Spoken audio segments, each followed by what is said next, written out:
Have you ever imagined a killer who sends a letter to the press, claims to be from hell itself, and promises to spare anyone who plays jazz music at exactly 12:15 in the morning, only to vanish forever without a trace? That chilling story isn't the plot of a novel. It's real. Between 1918 and 1919, a figure known as the Axeman haunted the streets of New Orleans. He struck 12 times, leaving 6 people dead and others permanently scarred. Most of his victims were Italian immigrants or their families, small shop owners trying to make a living in a city already buzzing with tension. What made this killer different wasn't just the brutality of the attacks. It was the strange message he left behind. In March of 1919, a letter appeared in the Times-Picayune, one of New Orleans' biggest newspapers. It was written in a voice that called itself a demon, mocking the police and laying down one bizarre command. On the night of March 19th, anyone playing jazz would be safe. That evening, the city erupted in music. From dance halls to back porches, from crowded bars to family kitchens, New Orleans became a stage. Each note played in defiance of a terror no one could quite explain. But behind the legend are the victims themselves. Ordinary families. Husbands and wives, parents and children. People who carried the weight of being outsiders in a city where Italian immigrants were often treated with suspicion. For them, the Axeman wasn't folklore. He was real. And then, just as suddenly as he appeared, he stopped. No arrests. No confessions.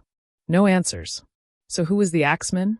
And what made him vanish after such a terrifying spree? In the dark streets of New Orleans, where the sound of jazz drifted through open windows and late-night bars, a shadow moved silently. A shadow carrying an axe.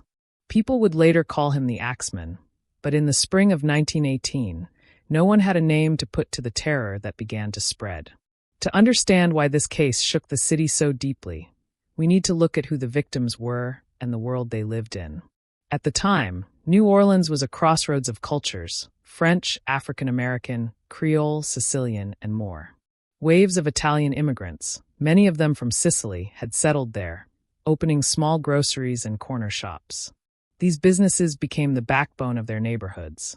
Yet, despite their contributions, Italian families faced constant suspicion, often tied unfairly to organized crime or the mafia. This tension meant that when violence struck, sympathy was not always freely given. The Axeman's first known attack was on Joseph Maggio and his wife Catherine. On May 23, 1918, the couple was discovered in their home above their small grocery store. Both had been struck with an axe, one that investigators later realized belonged to them. What stood out was that nothing had been stolen. Money, valuables, food, all left behind. It was as if the attack was never about robbery at all. Over the months that followed, more families were targeted. A barber named Joseph Romano, who lived with his 2 nieces, was attacked in August of 1918. Though he managed to stumble to their aid before collapsing, his injuries were fatal. His nieces described seeing a large, dark figure fleeing the house. Romano's death wasn't just a statistic. He was a man who had worked with his hands, cutting hair day after day, supporting his family. His sudden and violent loss left his loved ones and the larger Italian community shaken with grief and fear. Each victim was more than a name in a police file. They were shopkeepers, laborers, husbands, wives, and children caught in a storm they could not understand. And while their tragedies unfolded, the city began to whisper. Why Italians? Was this the work of a madman with a twisted obsession, or something more targeted, linked to prejudice or vendettas rooted in the immigrant struggle? The uncertainty only deepened the fear. Families locked their doors at night, sharpened their own axes for protection, and prayed they wouldn't be next. But the question lingered: why them? What drew the Axeman to these families, and how did he choose who would be next?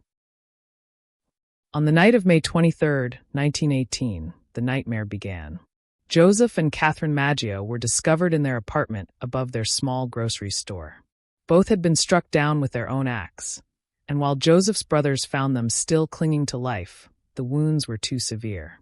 Nothing had been stolen, no valuables disturbed. The city struggled to understand. Who would kill in such a brutal way and leave without taking a thing? Weeks passed before another strike. On June 27, 1918, Louis Bessumer and his mistress, Harriet Lowe, were attacked in their bedroom. Besummer survived, though gravely injured.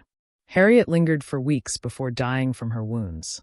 In the days after, newspapers speculated wildly, some painting Besummer as a German spy because of letters written in German found at his store. It revealed how quickly fear and prejudice could cloud judgment when answers were scarce. Then in August came another blow.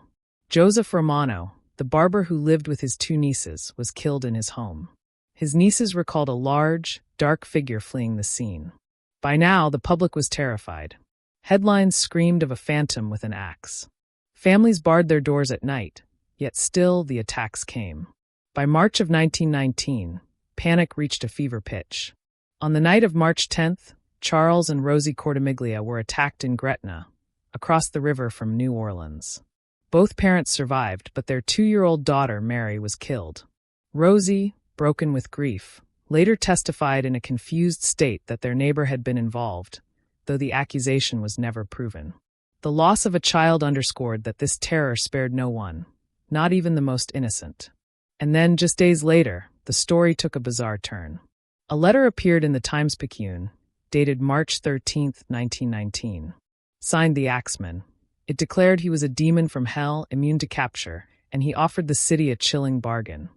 On the night of March 19th, anyone playing jazz at 12:15 a.m. would be safe. The response was surreal. That night, every dance hall was packed, every bar alive with music. Families played phonographs in their homes, neighbors gathered to sing, and the sound of jazz poured into the streets. No attacks were reported. It was as though the city had turned its fear into defiance, facing the killer with trumpets and clarinets instead of weapons. The terror didn't end there. In August of 1919, Sarah Lawman, a young woman, was struck in her bedroom. Miraculously, she survived, though she remembered nothing of the attack. Finally, on October 27, 1919, the last known victim, Mike Pepitone, was killed in his home. His wife discovered him, bloodied and lifeless, while their 6 children slept nearby. And then silence. After more than a year of terror, the axe fell no more. The killings stopped as suddenly as they had begun. The police had no answers.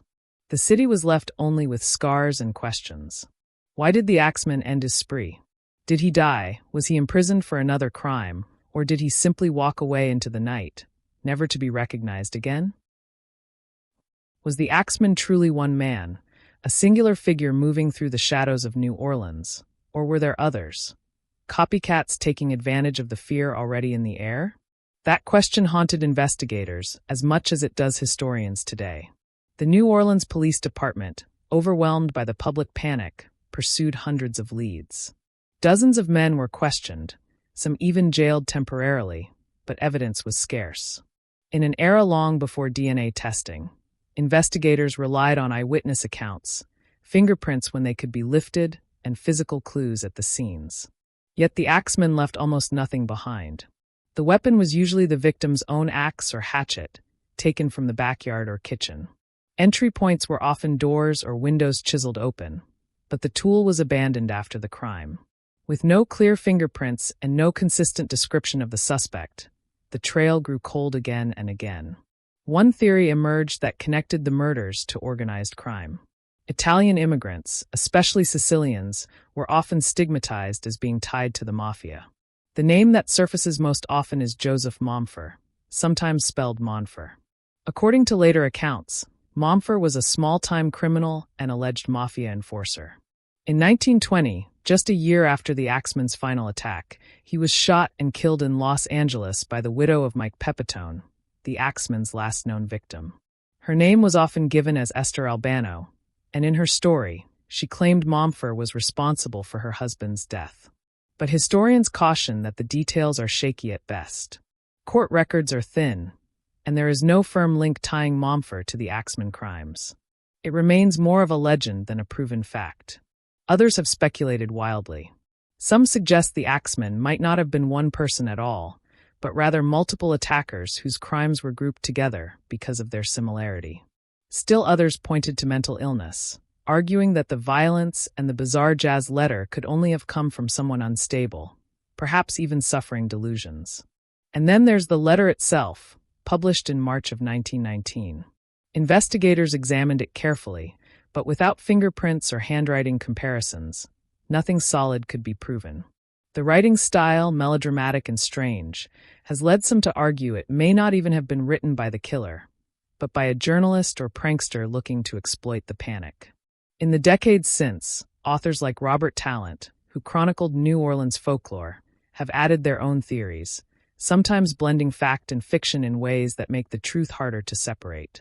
What's undeniable is how prejudice against Italian immigrants shaped the investigation. Many victims were Sicilian grocers and shopkeepers, already viewed with suspicion by their neighbors. Some newspapers portrayed the killings as part of a mafia vendetta, which both sensationalized the crimes and diverted attention from the possibility of a single serial killer. Community members felt abandoned, convinced that if the victims had been wealthier or more established, police might have pursued the case with more urgency. Over a century later, the Axeman's identity is still debated. Some historians revisit police files and newspaper archives. Others trace descendants of the victims for oral histories. Modern technology, like DNA testing, has solved cold cases from the same era, but in this instance, no preserved evidence exists that could be re-examined. Unless some overlooked clue surfaces in an archive or family attic, the Axeman's true identity may remain forever in the shadows. And yet the question lingers. With all the tools available to us now, databases, forensics, artificial intelligence combing through old reports, could this mystery ever be cracked? Or is the Axeman destined to remain one of America's most haunting unsolved cases? The story of the Axeman leaves us with more questions than answers. Over the course of a single year, 6 people lost their lives, 6 more were left scarred forever, and a city lived in fear. Then came a letter from someone claiming to be from hell, a promise of mercy through jazz, and finally, silence. No capture, no confession, no resolution. Just an enduring mystery that still echoes through New Orleans more than a century later. What happened after has kept the Axeman alive in culture, if not in person. Writers, musicians, and filmmakers have drawn from the case, blending fact with folklore. Even the world of jazz, already at the heart of New Orleans, was reshaped by that infamous night in March 1919, when nearly every household and dance hall filled the air with music out of fear. In some ways, the Axeman's threat turned into a strange celebration of the very spirit he invoked. Of course, some stories push beyond fact into legend. There are those who claim the Axeman was not human at all, but a demonic presence who could never be caught.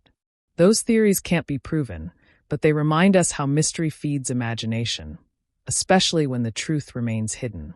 But we can't forget that behind the mystery were real families.